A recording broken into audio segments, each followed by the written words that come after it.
سکتا.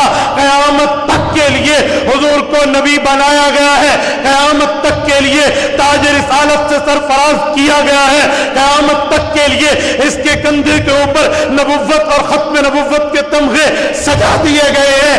یہ کائنات تو ختم ہو سکتی ہے, اس کے ڈنکے بجنا ختم نہیں ہو سکتے, اس کی دعوت ختم نہیں ہو سکتی, اس کے مشن کی اشاعت اور پھیلاؤ ختم نہیں ہو سکتا. یہ تمہاری خام خیالی ہے. اور میرے دوستو, اللہ کے رسول صلی اللہ علیہ وسلم فرماتے ہیں انا والساعۃ کہاتین, اے لوگو اللہ نے مجھ محمد صلی اللہ علیہ وسلم کو اور قیامت کو یوں اکٹھا کیا ہے, فرمایا جیسے یہ میرے ہاتھ کی 2 انگلیاں ہیں, یہ 2 انگلیاں ایک ساتھ ہیں, ایسے میں اور قیامت ایک ساتھ ہیں. کئی وجوہات پر اس کی شرح پیش کی جا سکتی ہے, لیکن میں وہ شرح پیش کر رہا ہوں جو عوامی لہجے میں آپ کو سمجھ آئے. جیسے رسول اللہ کے اور قیامت کے درمیان کسی نئے نبی کی نبوت نہیں ہے, کوئی اسپیس نہیں ہے, کوئی فاصلہ نہیں ہے, کوئی گنجائش نہیں ہے. حضور کے بعد قیامت آ سکتی ہے, نیا نبی نہیں آ سکتا. انا والساعۃ کہاتین اور وخاتم النبیین کا معنی ہم کرتے ہیں رسول اللہ آخری نبی ہیں. شاید آپ کو کوئی قادیانی دھوکہ دے اور وہ کہے خاتم النبیین کا ایک معنی اور بھی ہوتا ہے. وہ کہیں گے ختم کا معنی اسٹمپ لگانا, مہر لگانا ہوتا ہے. یہی بات 7 ستمبر 1974 کی لیجسلیٹو اسمبلی میں مرزا ناصر نے کی تھی کہ ختم نبوت کی آیت مسلمان بھی پڑھتے ہیں, ہم بھی پڑھتے ہیں. یہ وہ معنی کرتے ہیں جو معنی قرآنی نہیں ہے, میں وہ معنی کرتا ہوں جو معنی قرآنی ہے. ختم اللہ علی قلوبہم, رب نے ان کے دلوں پر مہر لگا دی ہے. تو وہ خاتم النبیین, حضور پاک نبیوں پر مہر ہے. پتہ چلا حضور پاک کی مہر سے آگے نبی چلیں گے, حضور کی مہر سے آگے نبوت جاری رہے گی.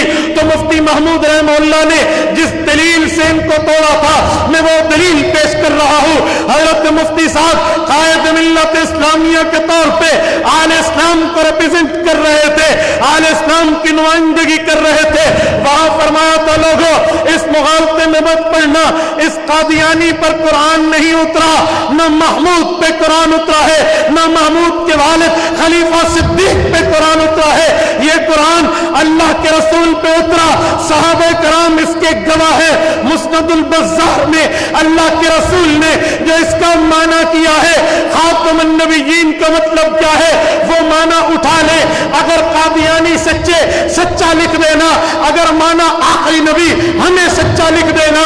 جب مفتی صاحب نے یہ روایت پڑھی, حدیث پیش کی, تو قادیانی کے پڑپوتے کے چہرے پہ پہلے 11:45 بجے, پھر 12 بجے, پھر 12:15, پھر 12:30 چہرہ منحوس ہوتا گیا. حدیث پاک مفتی صاحب پڑھنے لگے. اللہ کے رسول نے اس آیت کی تشریح میں فرمایا انا آخر الانبیاء وانتم آخر الامم, میرے بعد نبی کوئی نہیں, تمہارے بعد امت کوئی نہیں. اور میں آخری بات کر کے بات کلوز کرنے لگا ہوں. قادیانیوں ہماری بات نہ مانو, قادیانیوں حضرت مفتی صاحب رحمہ اللہ کا استدلال نہ مانو, اپنے مرزے کی بات مان لو. مرزا اپنا انٹروڈکشن کہتا ہے آئینے میں, وہ لکھتا ہے کہ میرا تعارف یہ ہے, میں اور میری بہن جنت بی بی اکٹھے جڑوا پیدا ہوئے تھے. کہتے ہیں پہلے میری بہن میری ماں کے پیٹ سے باہر آئی, کچھ ٹائم بعد میں اپنی ماں کے پیٹ سے باہر آیا. یوں میں اپنے ماں باپ کی خاتم الاولاد ہوں. اگر خاتم کا معنی مہر لگ کے نبوت جاری ہے, قادیانیوں سینے پہ ہاتھ رکھ کے, دل پہ ہاتھ رکھ کے انصاف کا خون نہ کرنا. مجھے جواب دو, خاتم الاولاد ہونے پہ مرزے کی ماں کے پیٹ سے بھی قیامت تک اولاد جاری ہے؟ اگر معنی یہی ہے تو پھر ہم دیکھ لیتے ہیں, لیکن قیامت تک تم اس بات کا جواب نہیں دے سکتے.